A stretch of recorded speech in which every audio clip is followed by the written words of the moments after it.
তারপর আসছে 5 number, the word anybody is an example of. এই টপিকটা আসছে কি, পার্টস অফ স্পিচের ক্লাসিফিকেশন। ঠিক আছে, এই টপিকটা আসছে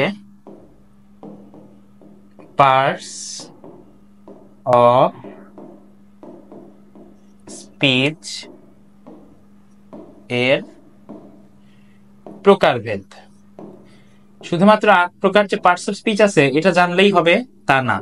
নাউনের মধ্যে concrete noun, abstract noun. Concrete নাউনের মধ্যে কি কি সবগুলো জানতে হবে, proper noun, common noun, collective noun, material noun. তারপর প্রোনাউন, প্রোনাউন কয় প্রকার, প্রোনাউন সব রকম, personal, demonstrative, distributive, reciprocal, indefinite, reflexive, তারপর যতগুলো আছে। ঠিক আছে, সব একসাথে বলা সম্ভব না, আর যতগুলো আছে 8টা বা ক্ষেত্র বিশেষে 9টা আমরা পড়ি, ওইগুলা সবগুলো জানতে হবে। ঠিক আছে, দেখো ডিস্ট্রিবিউটিভ প্রোনাউন কেন হবে না, ডিস্ট্রিবিউটিভ প্রোনাউন কোনগুলো, ইচ, আইদার,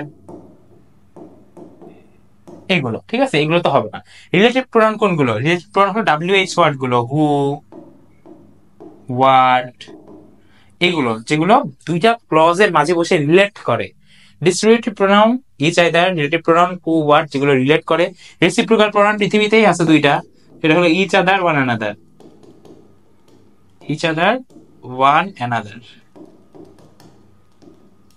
আর ইনডেফিনিট প্রোনাউন এখানে বাকি থাকে। সো তুমি এলিমিনেশন মেথডে যদি 3টা বাদ দাও, বাকি থাকে ইনডেফিনিট প্রোনাউন।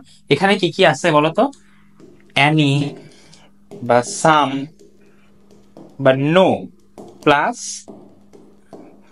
বডি, থিং বা ওয়ান, এগুলো সব কি, এই যে এইগুলো যদি থাকে, এই ওয়ার্ড 3টার মধ্যে যদি থাকে, অ্যানি, সাম, নো, এগুলো সংযুক্ত যে কোনো ওয়ার্ড যদি প্রোনাউন হিসেবে ইউজ হয়, তাহলে ওইটা হবে ইনডেফিনিট প্রোনাউন। ঠিক আছে, আমি খুবই সরি আমার হাতের লেখার জন্য, আমার হাতের লেখা অতটা ভালো না, তবে আশা করি তুমি আমার কথা ক্লিয়ারলি বুঝতে পারতেছো।